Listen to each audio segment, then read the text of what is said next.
life. Doesn't matter. Every life is important to us around the world. And we're so gutted about the thing in Manchester and what's happening in London right now. It's just out of control over there.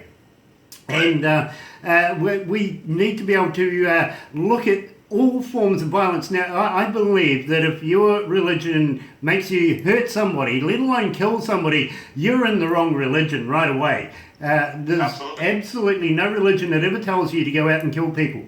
No good one. There's none.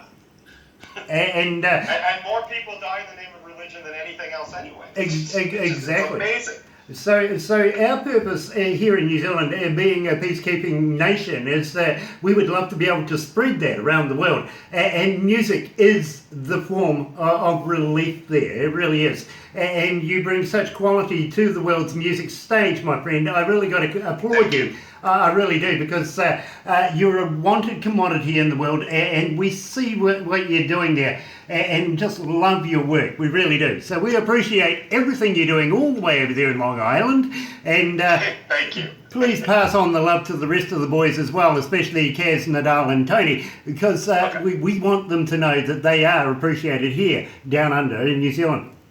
And we would love to have you here to perform in front of some of New Zealand audiences as well, including including show you around a little bit of our culture here in New Zealand.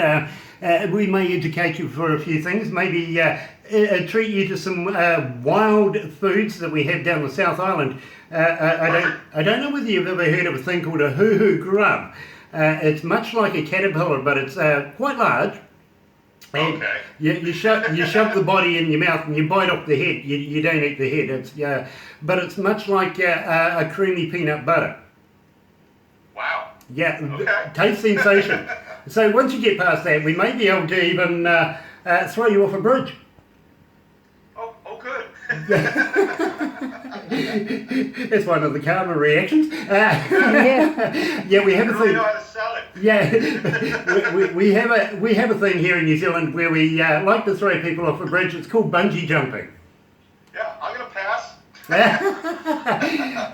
We could have already done it with the tower in Auckland, where we have the casino tower in Auckland, where they have a bungee there as well. But I would have preferred to take you down the South Island, down around Queenstown, where it's absolutely picturesque.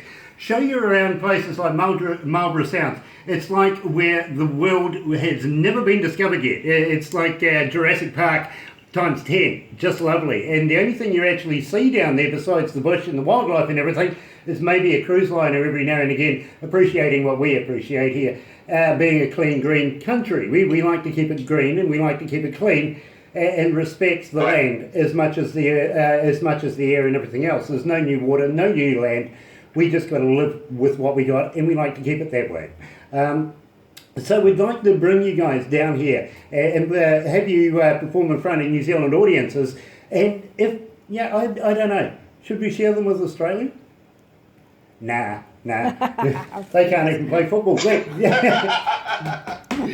You do realise, I think your national games over there are baseball and gridiron, aren't they? I'm sorry, say that again? I think your national games over there are baseball and gridiron.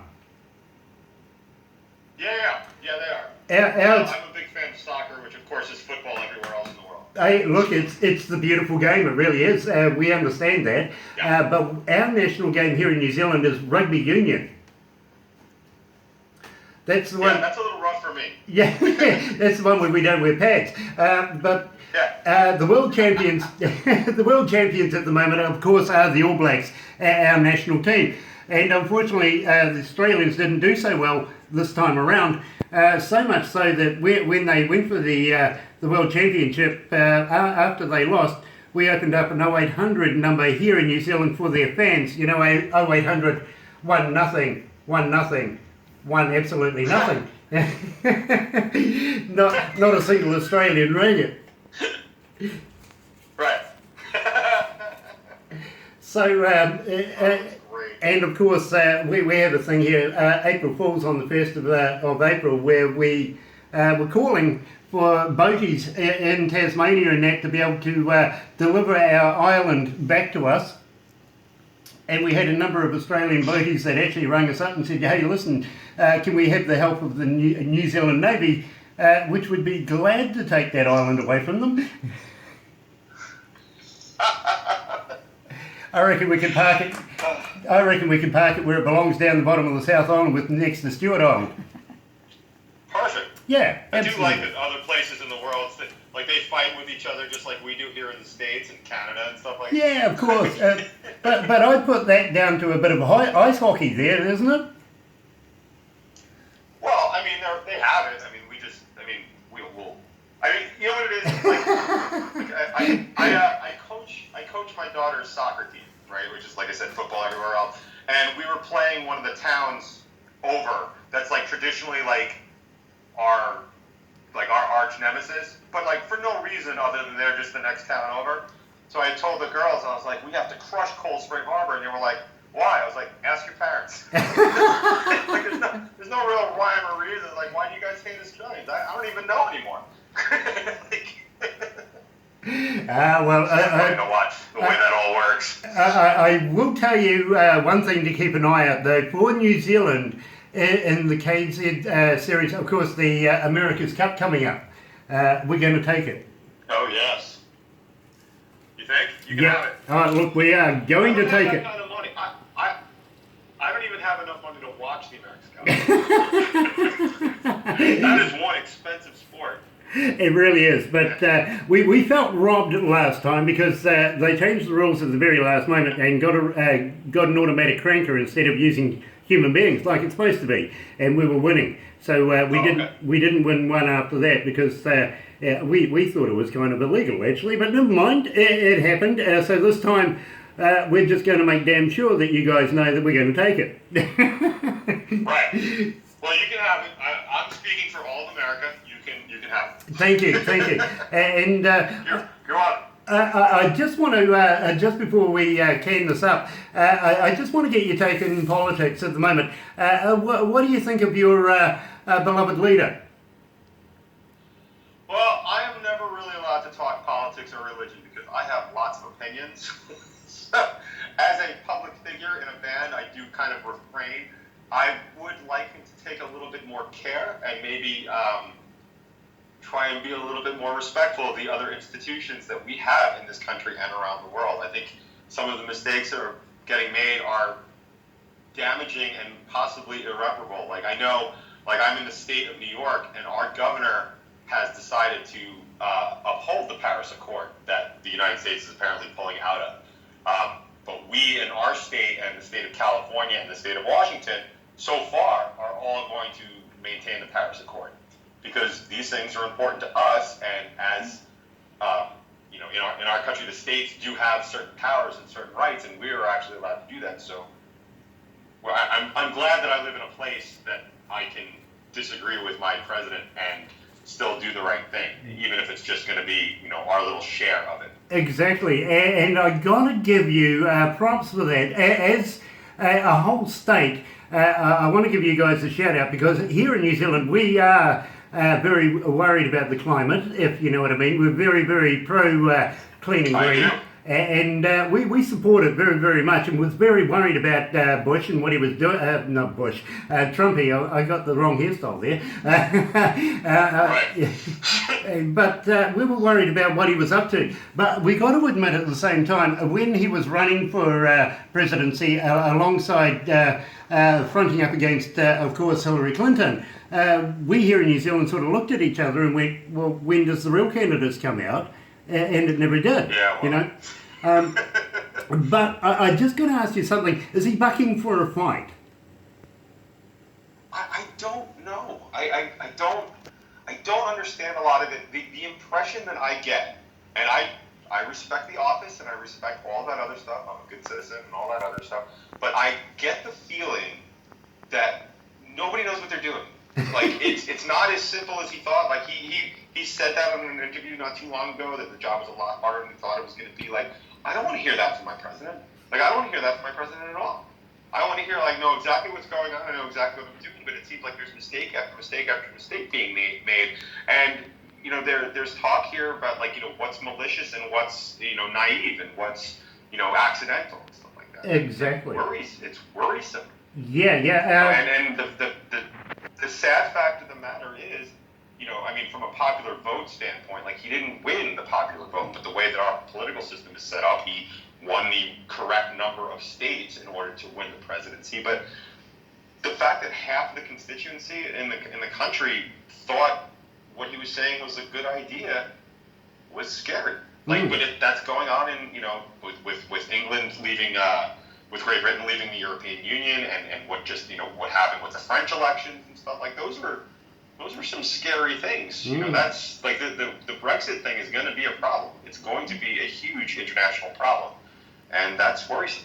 Yeah, absolutely. So it's weird. It's scary what people are thinking, because my president being what he is, fine, he's president, but still, that many people voted for him. So that many people think it's a good idea, and I didn't. Like, I don't think what he stands for is a good idea. So that's more worrisome to me than whoever's in the White House for 4 years. Well, so far since he's been in power, he's poked the stick at the Mexicans, he's poked his tongue at the Germans and at the Parisians in France, and a number of other little places. He even hung up on Malcolm Turnbull, the Prime Minister of Australia. But I can say one positive thing. Melina now is no longer the third wife, but the first lady. Right. It's laughable until you remember that he's in charge here. Yeah, exactly. I mean, that hairstyle must be very proud of itself right now. Yeah. Well, he said he was going to do it, and he did it. And, good. That's what you got to do, right? You want something, you got to go do it. Absolutely. Anyway, my friend. Like I said, I respect the office and all that other stuff. I don't agree with everything he says, and I hope he takes care of the institutions that have made this country what it's been for the past 200 years and change. Exactly, and I hear exactly what you're saying there, my friend, in good words too.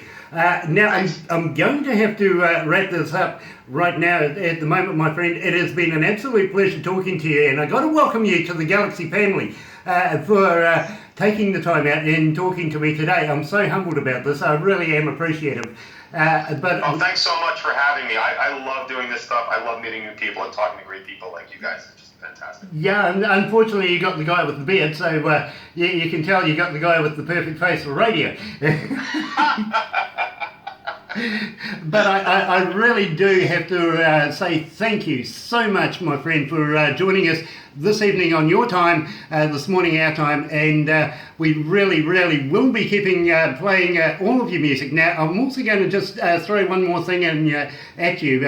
I asked you earlier on if you'd do me some stingers or some promos and stuff, that you would say hi to Galaxy DJ Grant or anything like that. But how would you like to be able to throw us some of your merchandise that we could actually give away, much like what we did with Craving Strange, and keep your name rolling?